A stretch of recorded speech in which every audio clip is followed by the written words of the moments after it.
మలాకీ గ్రంథంలో మనం ఆహ్, స్టడీ మనం మొదలుపెట్టుకున్నాము. ఒక సెక్షన్ మనం ఫినిష్ చేసుకున్నాము. ఈరోజు పాసిబ్లీ మొదటి అధ్యాయాన్ని ఫినిష్ చేసే ఉద్దేశ్యం నాకుంది. ఆరో వచనం దగ్గర నుంచి మొదటి అధ్యాయం ఆహ్, చివరి వచనం వరకు. అంటే 14 వచనం వరకు 6-14 వరకు. లాస్ట్ క్లాస్‌లో మనం చూసాం. ఇశ్రాయేలు ప్రజలు లేతే యూదా వారు వీళ్ళ పట్ల దేవుడు ఎంతటి దుఃఖాన్ని కలిగున్నాడు. ఆహ్, ఇశ్రాయేలు ప్రజల పట్ల దేవుడికి ఎంత ప్రేముంది. ఆ ప్రేమను వాళ్ళెంత కేర్‌లెస్‌గా తీసుకున్నారు. అది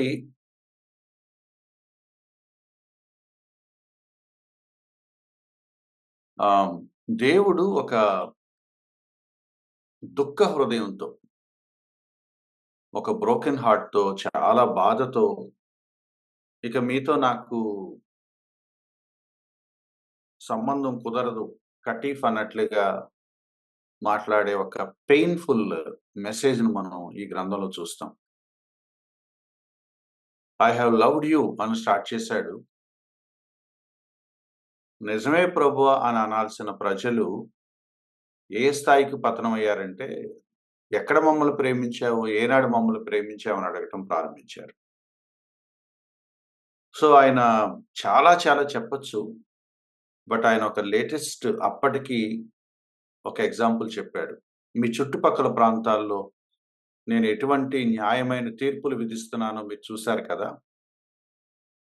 నేను మిమ్మల్ని ఇంకా ఎందుకు ఉపేక్షించానో మీకు అర్థం కావట్లేదా? అని అడుగుతున్నాడు.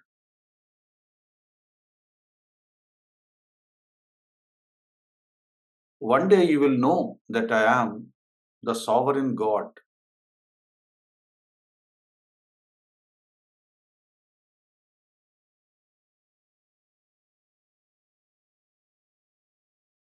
సింపుల్‌గా ఎవరు అడగరు. ఇంతకంటే క్లియర్‌గా ఇంతకంటే ఏమనాలి? ఇంతకంటే అర్థమయ్యేలా ఇంకెవరు చెప్పలేరు. 2, 2 పోలికలు, 2 ఎగ్జాంపుల్స్ ఆయన వీళ్ళ ముందు పెట్టాడు. కుమారుడు తన తండ్రిని గనపరుస్తాడు గదా! చూడండి ఎంత సింపుల్ ఎగ్జాంపులు. కొడుకు తన తండ్రిని గౌరవిస్తాడు గదా! ఆన్సరు చాలా ఆబ్వియస్‌గా యెస్ అనొస్తది. అండ్ దాసుడు తన యజమానిని గనపరుస్తాడు గదా! మీరో చోట పని జేస్తున్నారు. మీ బాస్‌కి మీరు రెస్పెక్ట్ ఇస్తారు కదా! ఆబ్వియస్‌గా ఇస్తాం. మరి నాకెందుకు మీరు ఆ రెస్పెక్ట్ ఇవ్వట్లేదు అని అడుగుతున్నాడు. ఎంత పెయిన్‌ఫుల్ క్వెషనో ఇది my dear friends.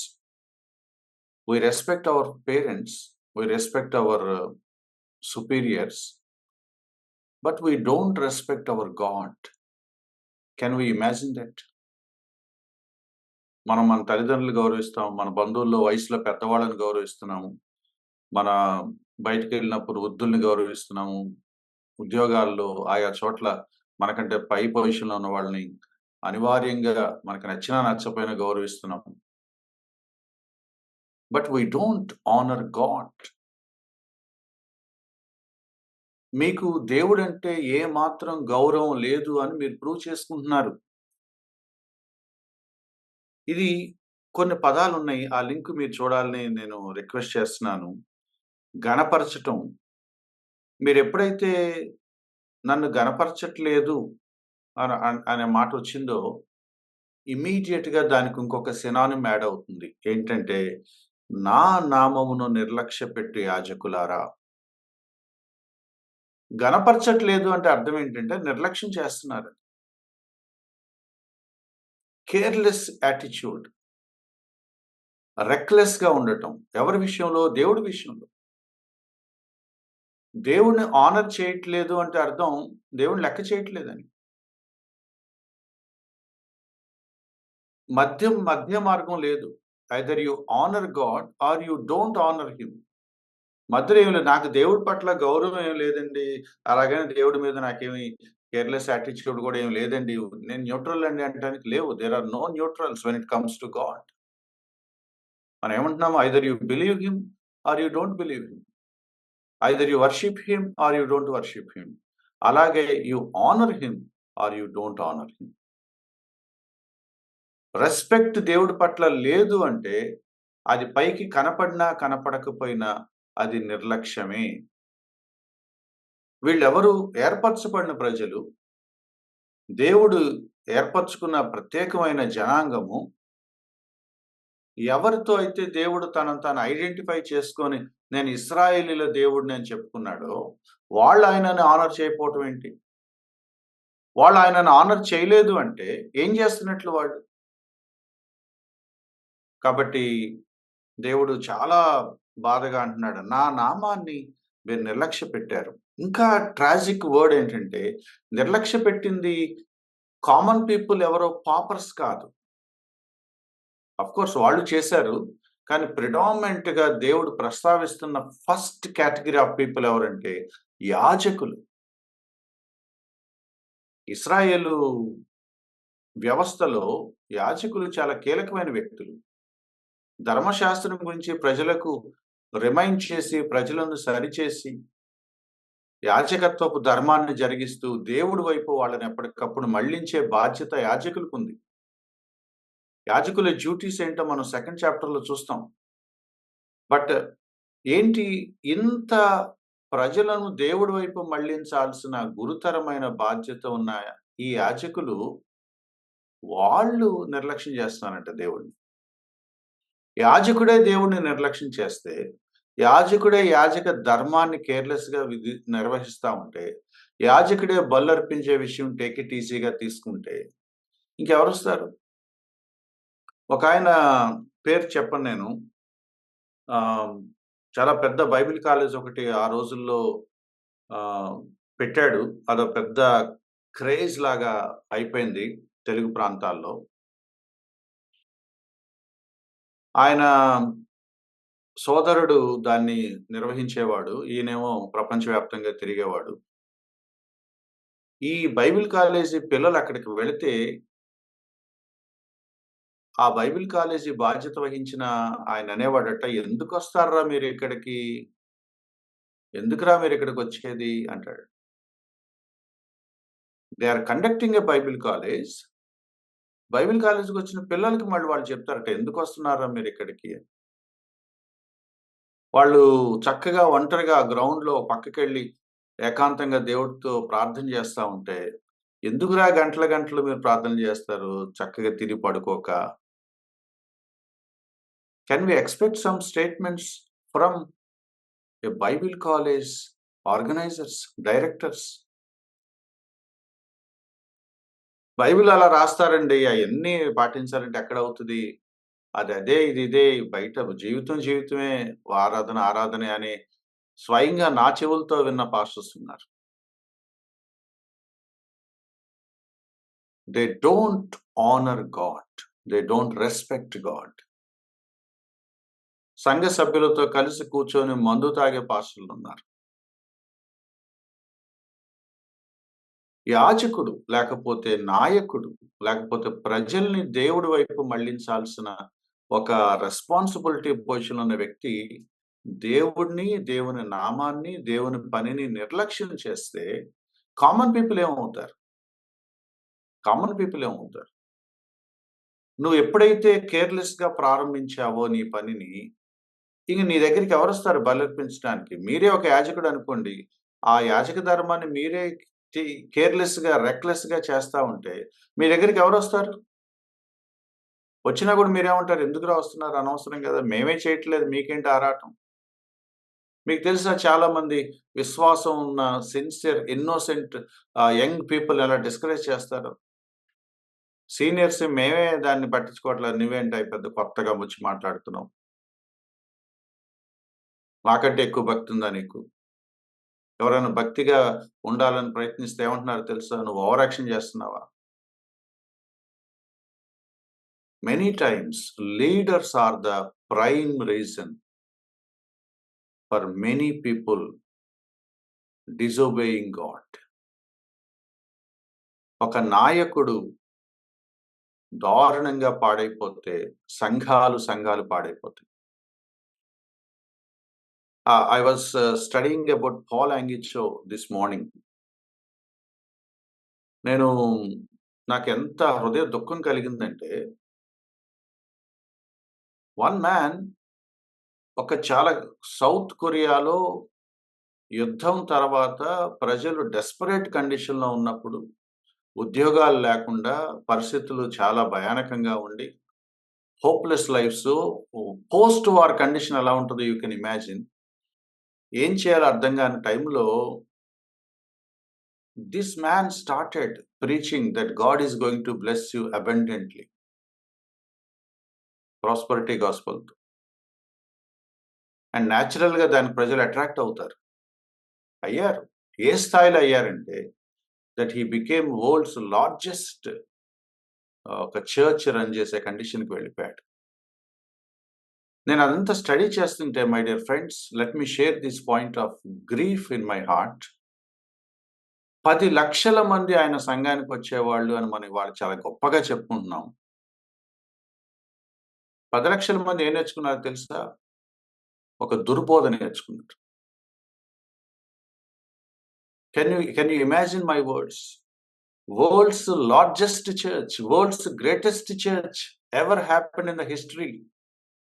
And that church is flooded by false doctrine, filled with false doctrine, brainwashed by false doctrine. And my heart went out for those 10 lakh people. ఏమైపోయారు వాళ్ళు? పెద్ద చర్చ్ అండి, గొప్ప సేవండి అని మనం అనుకుంటున్నాం. 10 లక్షల మంది ఒక వర్డ్ ఆఫ్ ఫెయిత్ అనే ఒక కల్ట్ చేత వాళ్ళు బ్రెయిన్ వాష్ చేయబడ్డారు. నేను ఇప్పటికీ ప్రాస్పెరిటీ గాస్పెల్ మీద కొన్ని పోస్టులు పెడతా ఉంటే కొంతమంది నాకు ఇన్బాక్స్ చేస్తున్నారు. అందులో తప్పే ఉంది. ఇంకా అర్థం కాకపోవటం ఏంటి మీకు? యాజకులట దేవుణ్ణి నిర్లక్ష్యం చేశారట. ఆ నిర్లక్ష్యం యొక్క రిజల్ట్ ఈ ఫస్ట్ చాప్టర్‌లో మనకు కనపడుతుంది. నేను మళ్ళీ ఒకసారి గుర్తు చేస్తున్నాను. దేవుడి పట్ల రెస్పెక్ట్ లేకపోతే నిర్లక్ష్యానికి దారితీస్తుంది. That is very, very dangerous. ఇక్కడ మనం ఇంకొక మాట చెప్పి నేను మళ్ళీ కొంత లోపలికి వెళ్తాను. నా నామము నిర్లక్ష్యపెట్టి యాజకులారా, మీరు మీ తండ్రిని గౌరవిస్తున్నారు. దేవుడు కూడా మీకు తండ్రి లాంటివాడే కదా! నేను కూడా మీకు తండ్రినే కదా! యూ కాల్ మీ ఫాదర్, పరలోకమందున్న మా తండ్రి అంటున్నారు కదా! దేవా నువ్వు తప్ప మాకెవరున్నారు అంటున్నావు కదా! స్పిరిచువల్‌గా మా మా మా మా గాడ్, మా ఫాదర్, ఎవ్రీథింగ్ అని టైటిల్స్ ఇస్తున్నారు కదా! ఇశ్రాయేల్ ప్రజల్ని తన బిడ్డల్లాగా చూసుకున్నాడు కదా ఆయన.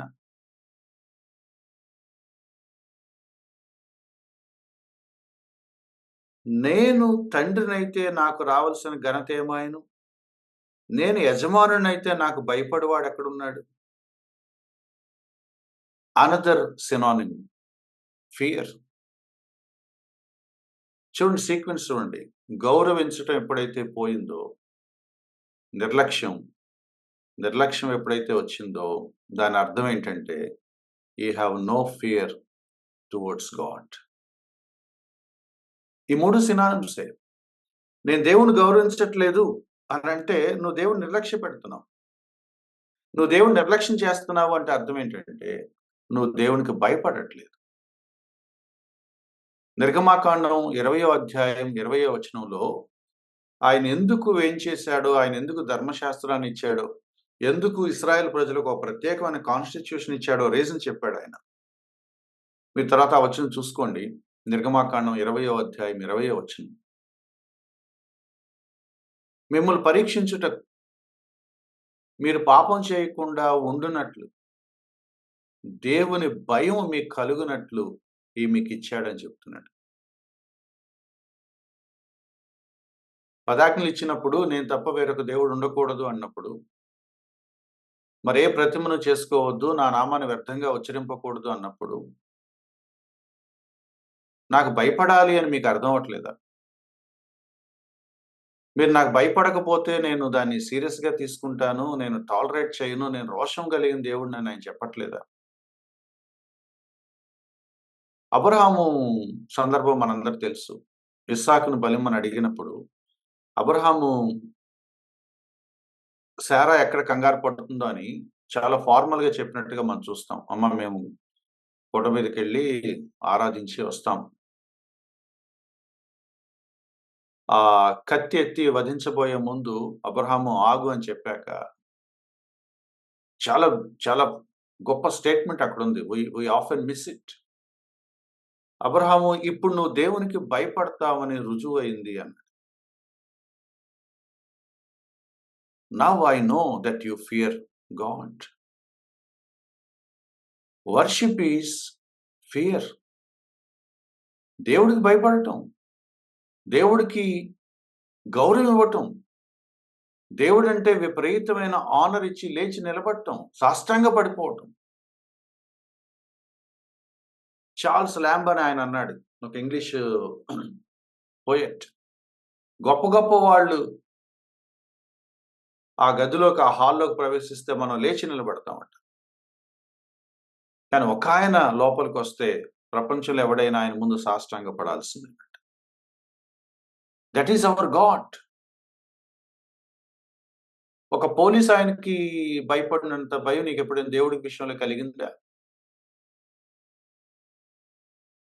ఒక మనుషులతో గొడవైనప్పుడు వాడొచ్చి ఏం చేస్తాడని ఒక ఫియర్ నీకు కలిగినట్లు దేవుని పట్ల భయం ఎప్పుడైనా కలిగిందా? Have you ever ట్రెంబుల్డ్ in prayer? Have you ever ట్రెంబుల్డ్ before God in worship? ఒక గవర్నమెంట్ ఆఫీస్‌కెళ్ళినప్పుడు వెయిటింగ్ రూమ్‌లో కూర్చోబెడితే ఎక్కడో దాకెందుకు వీసాకెళ్ళినప్పుడు ఎంత భయపడతారు? పాస్‌పోర్ట్‌కెళ్ళినప్పుడు ఎంత భయపడతారు? ఏమవుద్దో, ఏమవుద్దో, ఏమడుగుతారు? ఏమంటే వాడేమంటాడు? ప్రతి వాడికి నమస్కారం పెట్టాలనిపిస్తది. ప్రతి వాడి దగ్గర అతి హంబుల్‌గా ఉండి, అతి వినయంగా ప్రూవ్ చేసుకోవాలనిపిస్తది. When you come to the presence of God ఏమైపోయింది ఆ భయం? మీరు నా నామానికి ఎక్కడిస్తున్నారు గౌరవం? మీరు నాకెక్కడ భయపడుతున్నారు? నిర్లక్ష్యం చేయటం, రెక్‌లెస్‌గా బిహేవ్ చేయటం తప్ప where is the point of fear in your life? దేవుడు ఇశ్రాయేలు ప్రజల్ని సూటిగా అడుగుతున్నాడు మలాకి ద్వారా. Have you ever feared before me? మీరెందుకు నిర్లక్ష్యంగా ఉంటున్నారు? బికాజ్ యూ డోంట్ ఫియర్ మీ. యెహోవా యందు భయభక్తులు కలిగుండాలని పాత నిబంధన లేఖనాలు చెప్తున్నాయి. ఆ 2 పోయినాయి వీళ్ళకి. ఆ 2 పోయినాయి. భయము లేదు, భక్తి లేదు. They don't fear God. They don't honor God. They don't care anything about God. ఏ స్థాయికి వెళ్లారో చూడండి. దేవుడు ఏర్పరచుకొనిన ప్రజలు దేవుడంటే భయం లేదు, దేవుడంటే గౌరవం లేదు, దేవుడి గురించిన ఏ విషయాలు పట్టవట. దేవుడే అంటున్నాడు, నన్ను నిర్లక్ష్యపెట్టారు. నన్ను మీరు అసల ఒక తండ్రిగా కూడా చూడట్లేదు. ఒక యజమానిగా కూడా చూడట్లేదు. మేబీ ఆమోస్ గ్రంథం అనుకుంటాను. ఇటువంటి మాటే ఉంటది. ఒక సింహం అరిస్తే, ఒక టైగర్ గర్జిస్తే, ఆ గర్జింపు విని ఒక్కసారి మన శరీరంలో వణుకు పుట్టుద్దట. కంగారు పుట్టుద్దట. సడెన్‌గా అది గాండ్రిస్తే, అమ్మో! ఇదేంట్రా ఇలా అరిసింది అని. యెహోవా వాక్కు సెలవిస్తే భయపడేవాడు ఎక్కడున్నాడని వాక్యం చెప్తుంది. నాకు చాలా సిగ్గేసిందండి ఆ వచనం చదివినప్పుడు. నేను చాలా సార్లు కుక్క కనపడితే భయపడతాను. కుక్క అరిస్తే భయపడతాను. నా వెనక నుండి ఎవరైనొచ్చి గట్టిగా గావురుమని అరిస్తే భయపడతాను. అండ్ టైమ్ అండ్ అగైన్ దేవుడు బాబు నీ లైఫ్ ఇలా ఉంది. నీ జీవితం ఇట్లా ఉంది. నువ్వు ఇలా దిగజారిపోతున్నావని కాన్స్టెంట్‌గా దేవుడు తన వాక్యం ద్వారా మిమ్మల్ని నన్ను హెచ్చరిస్తా ఉంటే we never fear. We never fear. Christian జీవితంలో లేదా క్రైస్తవ జీవితంలో విశ్వాసుల్లో ఉండే అత్యంత విషాదం ఏంటో తెలుసా? They don't know what it is to fear God. దేవుడంటే భయం అనే కాన్సెప్టే మనకు తెలీదు. ఆ నిర్లక్ష్యం, ఆ కేర్‌లెస్‌నెస్ ఏమనాలి అది ఆ లాలెస్‌నెస్ ఎక్కడి దాకా వెళ్ళిపోయిందంటే, ఆయన నా బాయ్ ఫ్రెండ్ అన్నట్టు మాట్లాడుతున్నాడు. ఆయన నా బాయ్ ఫ్రెండ్.